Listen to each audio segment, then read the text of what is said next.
So, ay guys. So, nung last video natin marami nagre-request na si Papa naman daw ang isama natin sa video. Kaso nga, sakto nga sana yung pag-video ko ngayon, si Papa sana ang kasama ko. Kaso wala na naman si Papa. Kanina nandiyan pagdating namin dito sa bahay nandiyan. So, bali, nandito na lang si Mama. So, nagluto ako dito ng adobo. Dito ako sa probinsya. Grabe pa rin yung mata ko, talagang magapa. So, nagluto ako dito ng adobo. So, ang gagawin natin naman itong katarantaduhan. Hindi siya katarantaduhan.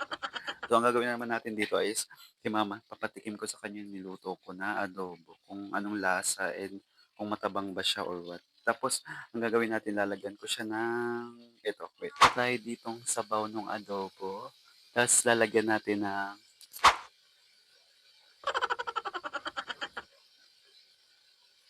ipapatikim natin to kay Mama kung ano yung magiging reaksyon ng mukha niya. May kalamansi ito na isang kalamansi. Saka lalagyan natin itong sinigang mix.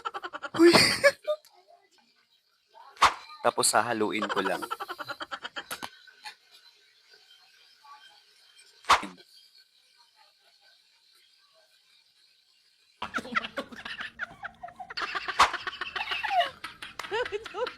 Sarap. Pinatong ko muna siya dun sa kawali para halata siya na galing sa kawali, di ba? Ganun dapat. Ma, maiwan mo daw dyan si Bem.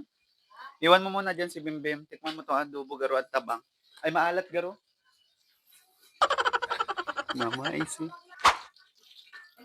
Tikman mo. Mag-video tayo. Hello.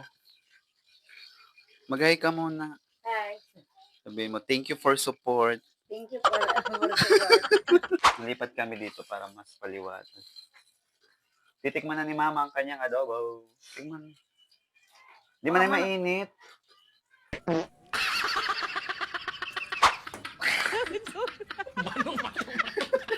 Asin!